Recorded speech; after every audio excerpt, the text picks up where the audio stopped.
Aləm deyir ya Hüseyin, Abbas deyir ya Hüseyin, Zeynəb deyir ya Hüseyin, nizədə cövlan edən başlar deyir ya Hüseyin.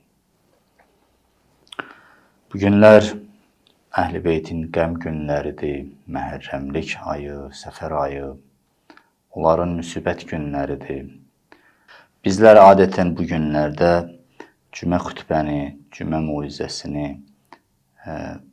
onlara həsr edərək Kərbəlaya, Kərbəla əsirlərinə, Kərbəla qəhrəmanlarına həsr edərək.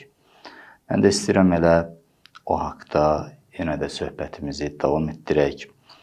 İstəyirəm İmam Hüseyn əleyhissalamın Aşura gecəsində dediyi xütbəni sizlərə çatdırım.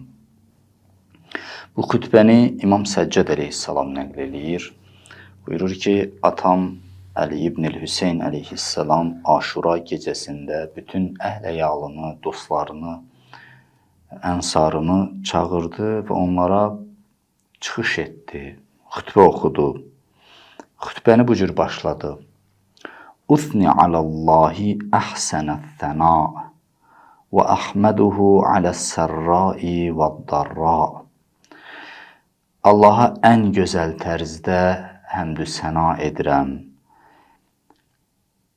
Rahatlıqda və çətinlikdə ona həmd və şükr edirəm.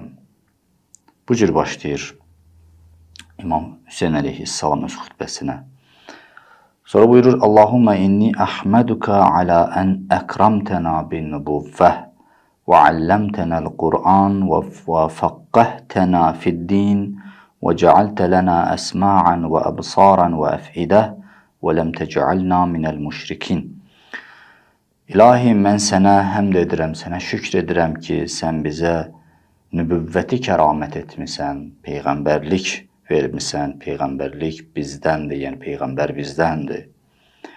Bizə Qur'anı öyrətmisən, dində bizi fəqih qərar vermisən, dərin düşüncəli qərar vermisən və bizə görən göz, eşidən qulaq, duyan qəlb vermisən və bizi müşriklərdən etməmisən. Xütbənin əvvəli bax, Allaha bu cür həmdü səna ilə başlayır, ondan sonra digər söhbətlərə keçir. Bu həmdü səna əslində çox böyük bir dərsdir bizim üçün, həyat dərsidir. İmam əleyhissalam ən həssas və çətin durumda bu cür həmdü səna eləyir Allaha. Deyir, ilahi, ən gözəl tərzdə sənə həmdü səna edirəm. Təsəvvür edin, Aşura gecəsi, dörd tərəf düşmən, həssas, kömək gözləyirdilər, kömək də gəlmədi. İndi belə bir vəziyyətdə sabah mütləqdir ki, şəhid olacaqlarını bilirdilər. Belə bir vəziyyətdə İmam əleyhissalam elə həmdü səna edir ki, sanki çox rahatlıqda, sanki sarayda oturub həmdü səna edir. Ən gözəl tərzdə Allaha həmdü səna edirəm. Həm rahatlıqda, həm çətinlikdə ilahi sənə şükür olsun. Yəni, Mədinədə öz evində oturan Hüseynlə Aşura gecəsində düşmənin əhatəsində olan Hüseynin ruhunda heç bir fərq yoxdur. Onun baxışında heç bir fərqi yoxdur. Necə evimin içində rahat ikən həmdü səna edirdimsə, Aşura gecəsində bu çətinlik anında da o cür həmdü səna edirəm. Bax, heç bir fərqi biz görmürük. Özdə buyurur, ən gözəl tərzdə ona həmdü səna edirəm. Bax, bu peyğəmbərlərə və imamlara, övliyalara xas bir ruhiyyədir. Onların ruhunu, onların baxışını hadisələr dəyişdirə bilmir. Əksinə, onlar hadisəni dəyişdirir. Onların ruhiyyəsi hadisələrə rövnəq verir. Onlar bütün hadisələri öz ardınca aparırlar, bütün cəmiyyət öz ardınca aparırlar. Onları heç kəs yolundan döndərə bilmir. Bax, elə bir ruhiyyəyə sahibdirlər. İmam Hüseyn əleyhissalamın bu ruhiyyəsi həqiqətən möhtəşəmdir. Həzrəti Əli əleyhissalamın xilafətdən əvvəlki dönəmi ilə xilafət dönəmi fərq etmədi. onun baxışında heç bir vəzifə, saray, güc, qüdrət onun baxışını dəyişdirə bilmədi. Çoxlarını amma dəyişdirdi. Çoxlarını dəyişdirdi və dəyişdirir də. Amma Həzrət Əlini dəyişdirə bilmədi. Peyğəmbəri dəyişdirə bilmədi. Hicrətdən qabaqki Peyğəmbərlə hicrətdən sonraki Peyğəmbər onun ruhiyyəsi fərq etməzdi. Dövlətini qurmamışdan əvvəlki Peyğəmbərlə dövləti qurandan sonraki Peyğəmbərin ruhiyyəsində heç bir fərq yox idi. Onun baxışında heç bir fərq yox idi.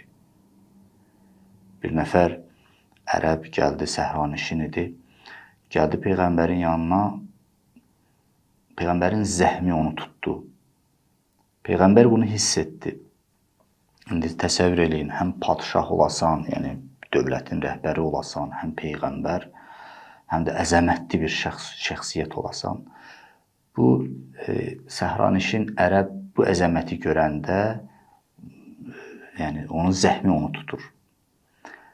Peyğəmbər bunu hiss eləyəndə gəlir onu bağrına basır, deyir ki, mənim qardaşım, mən də sənin kimi keçi sağan ananın oğluyam. Baxın bu baxışa, bu ruhiyyəyə. Yəni, heç bir fərq yoxdur. Bu vəzifə, bu güc, bu qüdrət məni dəyişdirməyib. Mən də sənin kimi bir keçi sağan ananın oğluyam. Narahat olma.